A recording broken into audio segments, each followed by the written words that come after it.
ओम शांति। आज है 30 अप्रैल 2025। साकार मुरली। बाबा कहते हैं, मीठे बच्चे, बाप तुम्हें पुरुषोत्तम बनाने के लिए पढ़ा रहे हैं। तुम अभी कनिष्ठ से उत्तम पुरुष बनते हो। सबसे उत्तम है देवताएं। आज की मुरली से प्रश्न है, यहाँ तुम बच्चे कौन सी मेहनत करते हो जो सतयुग में नहीं होगी? उत्तर में बाबा कहते, यहाँ देह सहित देह के सब संबंधों को भूल आत्म अभिमानी हो शरीर छोड़ने से बहुत मेहनत करनी पड़ती है। बाबा कहते, यहाँ देह सहित देह के सब संबंधों को भूल आत्म अभिमानी हो शरीर छोड़ने में बहुत मेहनत करनी पड़ती है। सतयुग में बिना मेहनत बैठे बैठे शरीर छोड़ देंगे।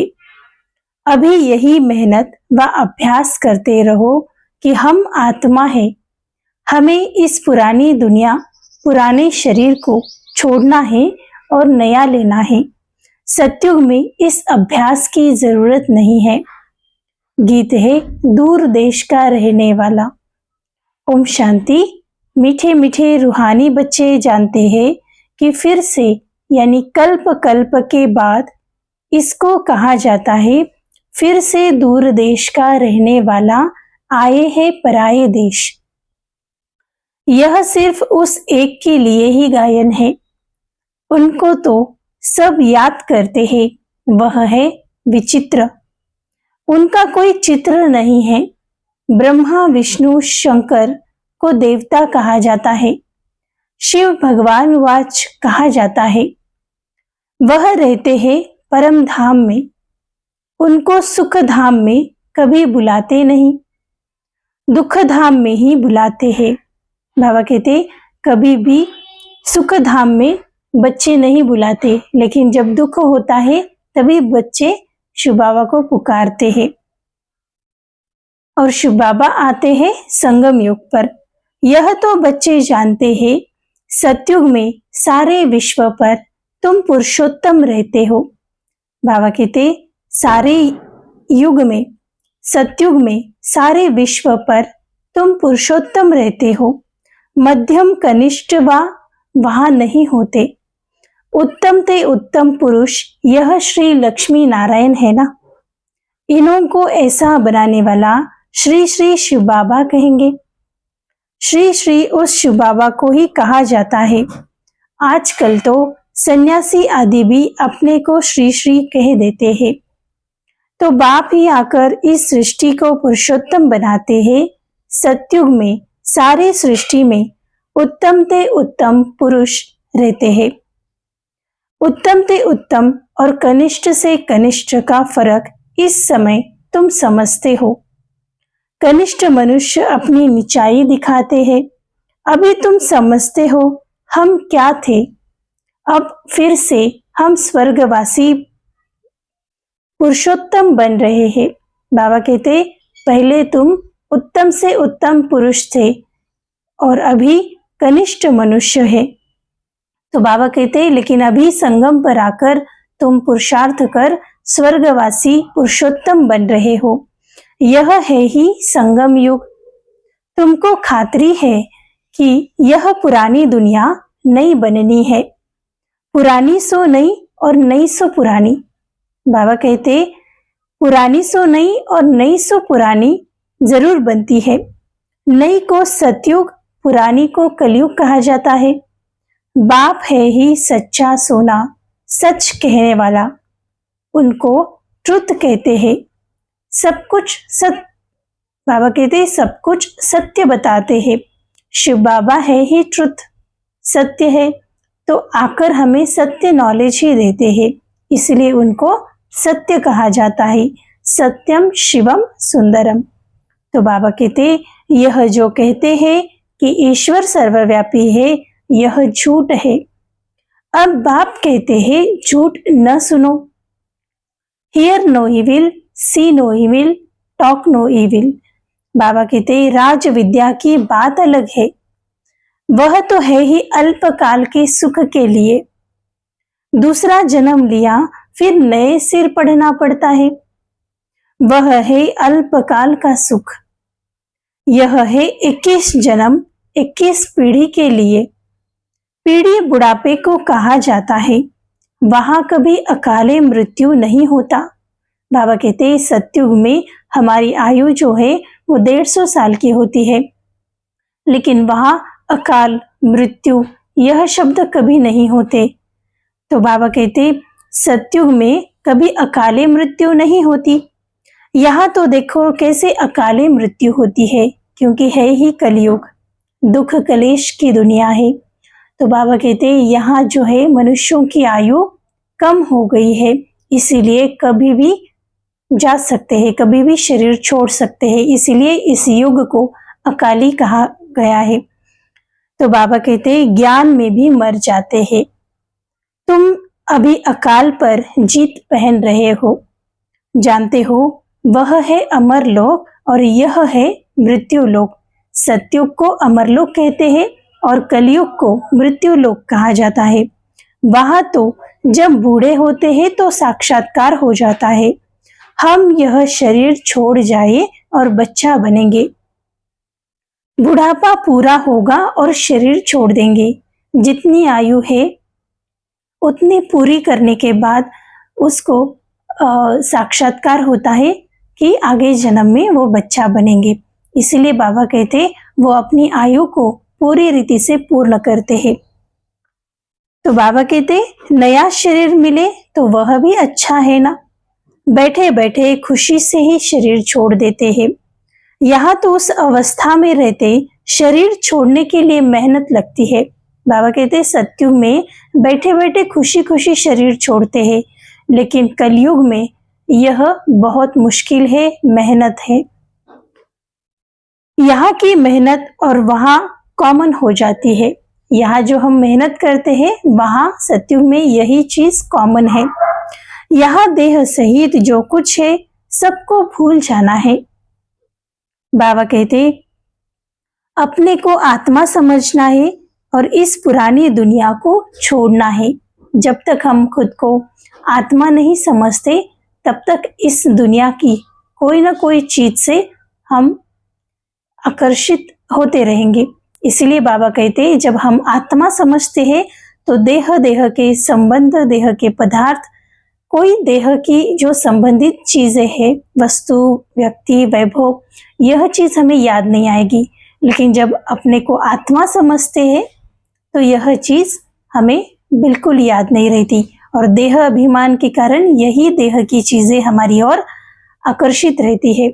इसलिए बाबा कहते हैं कि खुद को हर समय अपने को आत्मा समझो।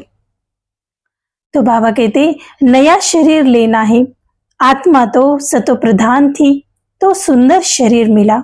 जैसे जैसे आत्मा सतो प्रधान बनती है, संपूर्ण पवित्र बनती है, तो उसको शरीर भी वैसा ही पवित्र मिलता है, सुंदर मिलता है। फिर काम चिता पर बैठने से काले तमो प्रधान हो गए हैं तो शरीर भी सावरा मिलता है, सुंदर से श्याम बन गए। कृष्ण का नाम तो कृष्ण ही है, फिर उनको श्याम सुंदर क्यों कहते हैं? चित्रों में भी कृष्ण चित्र सावरा बना दिया है, परंतु अर्थ नहीं समझते। अभी तुम समझते हो सतो प्रधान थे तो सुंदर थे, अभी तमो प्रधान है तो श्याम बन गए। सतो प्रधान को पुरुषोत्तम कहेंगे और तमो प्रधान को कनिष्ठ कहेंगे। बाप तो एवर प्योर है। हम आत्माएं सतो रजो तमो में इन तीनों स्टेज से गुजरती है, लेकिन शिव बाबा एक ही ऐसा परमात्मा है जो एवर प्योर रहता है, एवर पवित्र रहता है। इसीलिए बाबा कहते वह कभी जन्म मरण के चक्र में नहीं आता, सतो रजो तमो के भी स्टेजेस में नहीं गुजरता, इसीलिए वह न्यारा है। वह तो आते ही है हसीन बनाने। शिव बाबा आते हैं हमें पवित्र बनाने के लिए। मुसाफिर है ना, कल्प कल्प आते हैं, नहीं तो पुरानी दुनिया को नया कौन बनाएगा? परमात्मा भी अगर इस जन्म मरण के चक्र में अगर फंस जाए तो निकालने वाला तो कोई नहीं रहेगा। इसीलिए परमात्मा हमेशा जन्म मरण रहित है, इसलिए वही आकर हर कल्प में एक बार आकर हमें इस जन्म मरण के चक्र से छुड़ाकर मुक्ति और जीवन मुक्ति का वर्षा देते हैं। तो बाबा कहते यह तो पतित छी दुनिया है, कलयुग है ही पतित दुनिया। इन बातों को दुनिया में कोई नहीं जानते। अब तुम जानते हो कि बाप हमको पुरुषोत्तम बनाने के लिए ही पढ़ा रहे हैं। बाबा की जो नॉलेज है वो बहुत गुप्त है।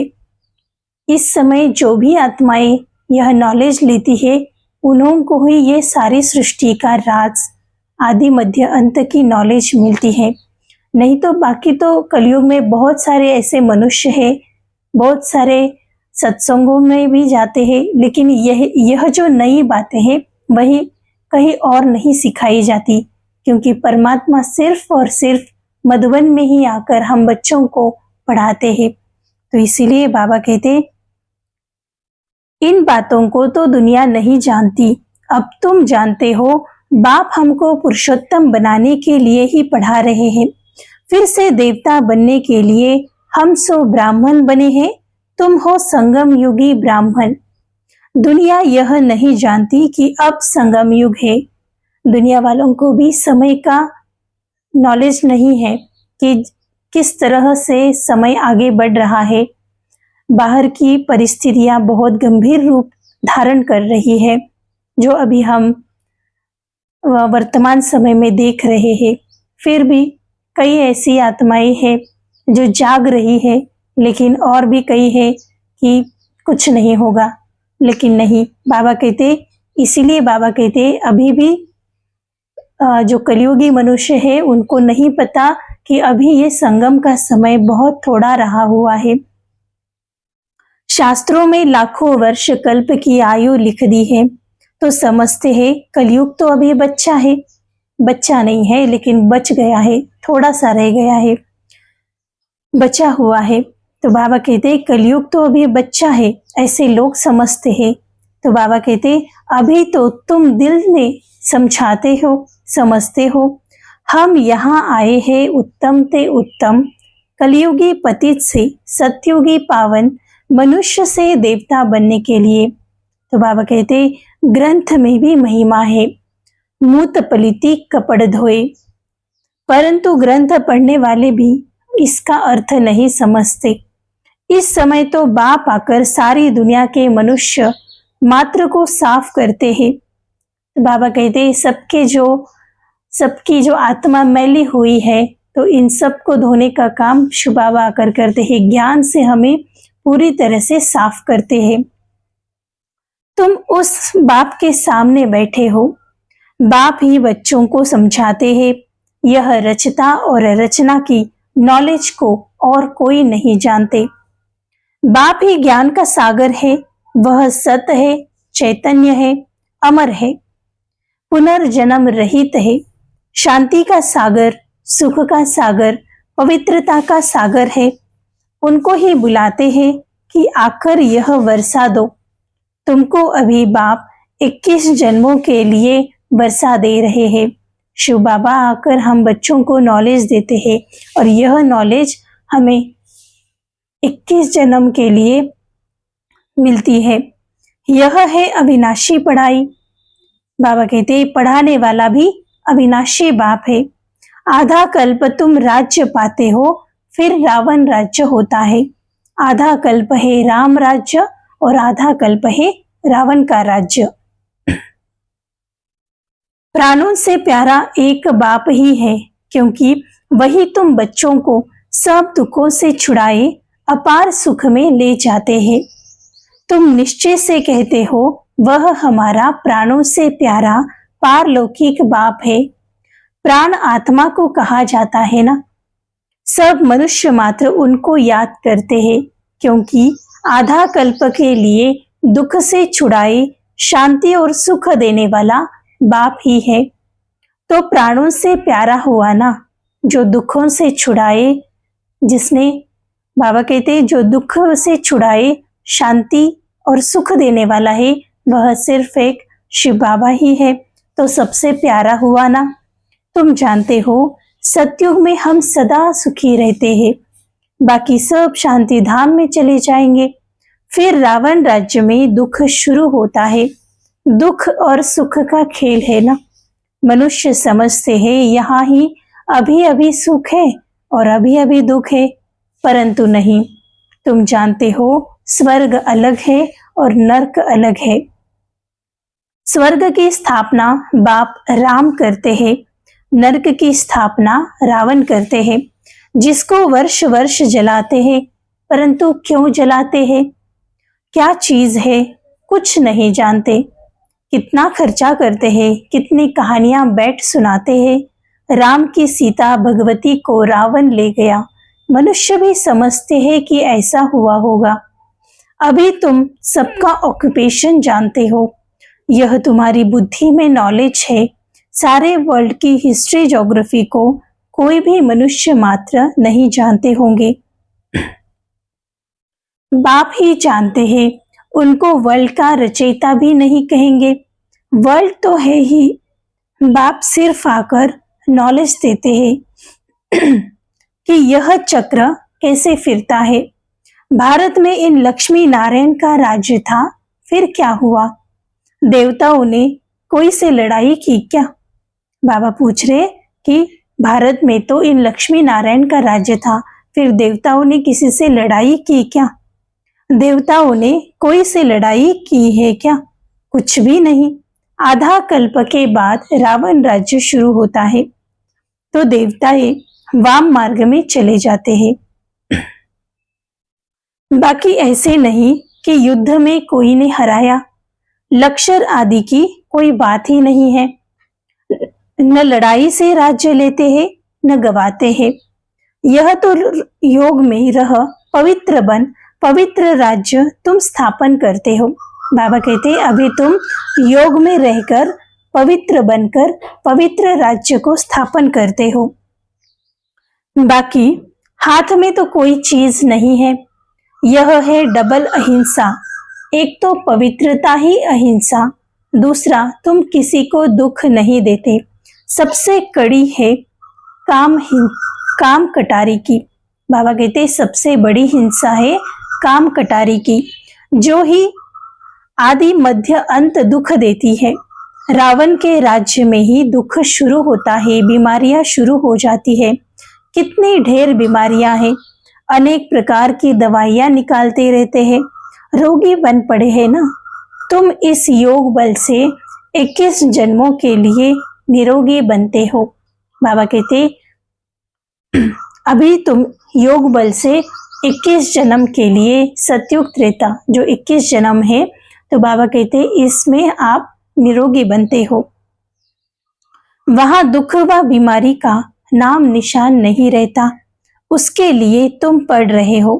बच्चे जानते हैं भगवान हमको पढ़ाकर भगवान भगवती बना रहे हैं। पढ़ाई भी कितनी सहज है।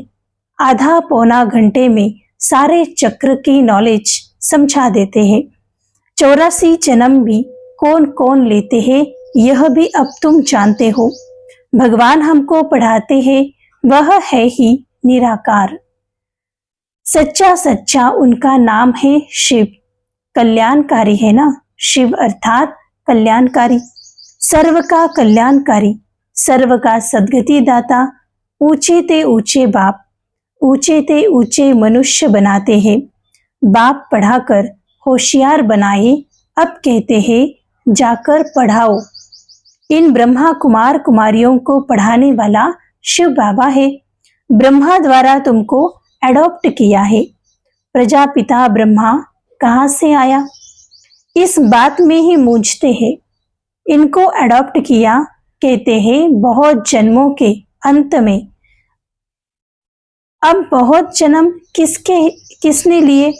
इन लक्ष्मी नारायण ने पूरे 84 जन्म लिए हैं। इसीलिए कृष्ण के लिए कह देते हैं श्याम सुंदर।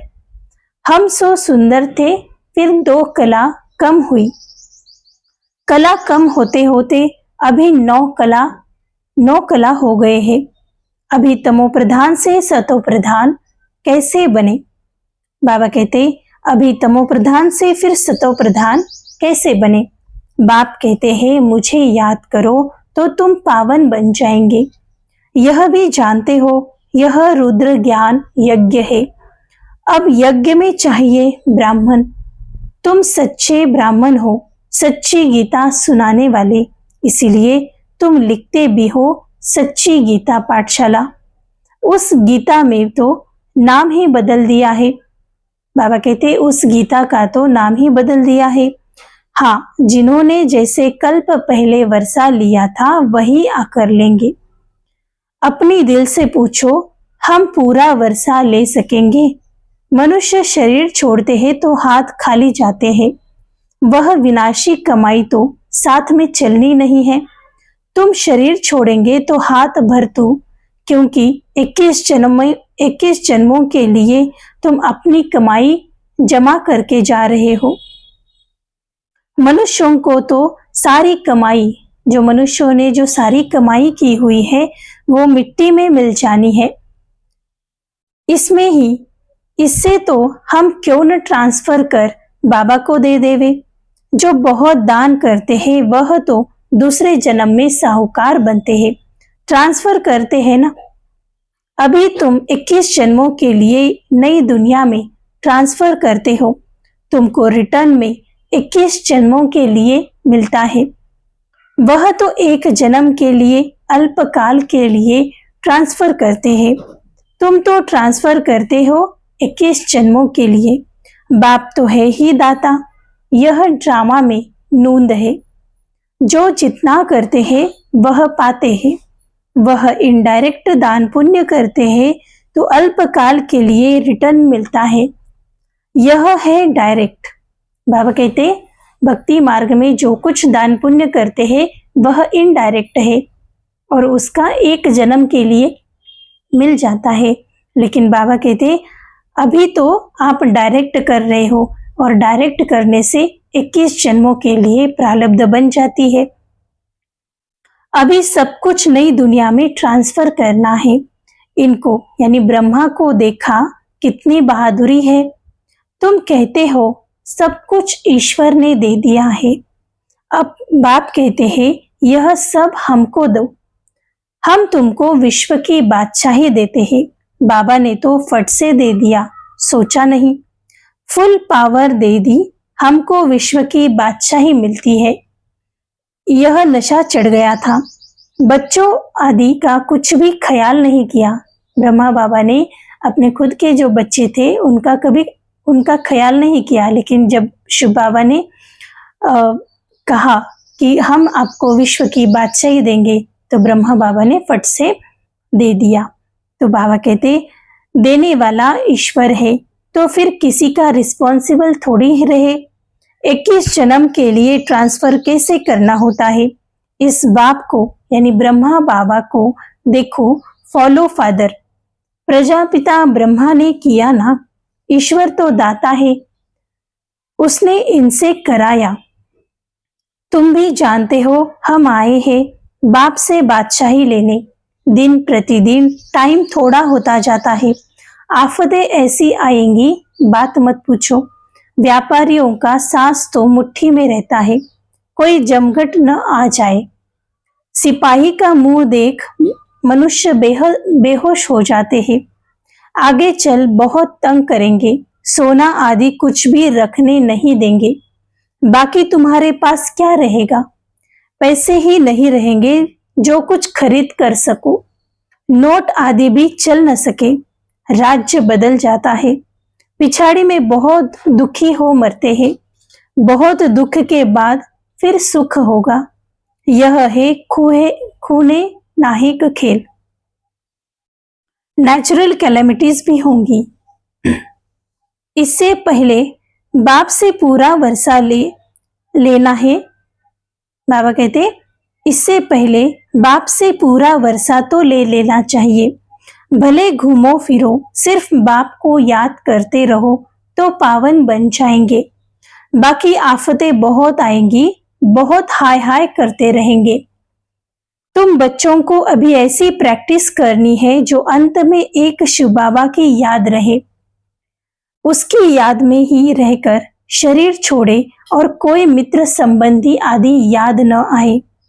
यह प्रैक्टिस करनी है। बाप को ही याद करना है और नारायण बनना है। यह प्रैक्टिस बहुत करनी पड़े, नहीं तो बहुत पछताना पड़ेगा। और कोई की याद आई तो नापास हुआ।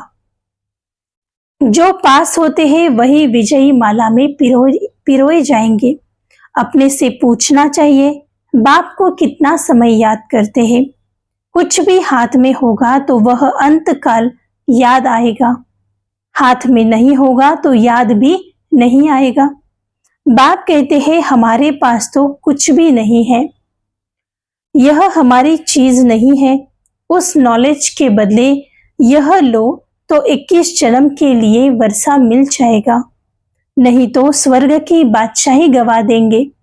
तुम यहाँ आते ही हो बाप से वर्षा लेने। पावन तो जरूर बनना है, नहीं तो सजा खाकर हिसाब किताब चुकतू कर जाएंगे। बाबा कहते पद तो कुछ भी नहीं मिलेगा। श्रीमत पर चलेंगे तो कृष्ण को गोद में ले सकेंगे। कहते हैं ना, कृष्ण जैसा पति मिले व बच्चा मिले। कोई तो अच्छी रीति समझते हैं, कोई तो फिर उल्टा सुल्टा बोल देते हैं। अच्छा, मीठे मीठे सिकिलदे बच्चों प्रति माता पिता बाप दादा का याद प्यार और गुड मॉर्निंग। रूहानी बाप के रूहानी बच्चों को नमस्ते। हम रूहानी बच्चों की रूहानी माता पिता बाप दादा को याद प्यार गुड मॉर्निंग और नमस्ते। शुक्रिया बाबा, शुक्रिया। आज की मुरली से धारणा के लिए मुख्य सार है।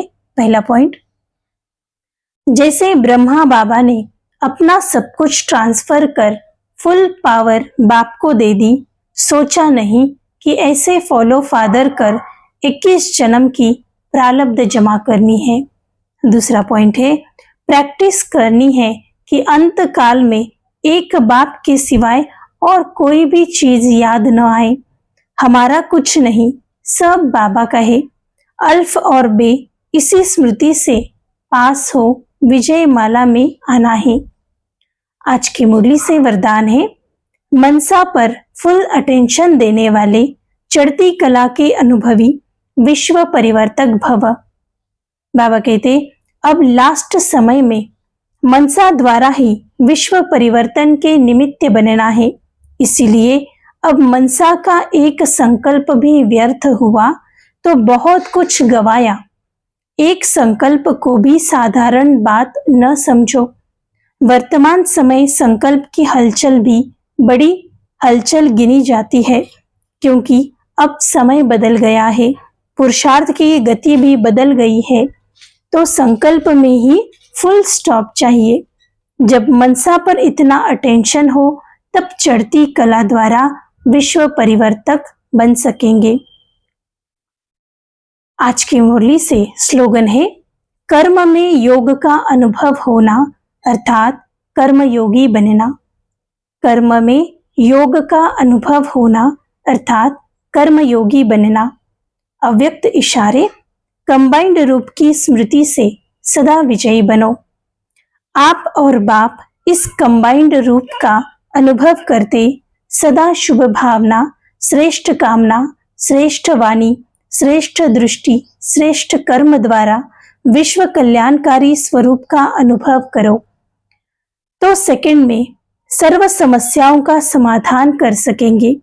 सदा एक स्लोगन याद रखना, न समस्या बनेंगे, न समस्या को देख डगमग होंगे, स्वयं भी समाधान स्वरूप रहेंगे और दूसरों को भी समाधान देंगे।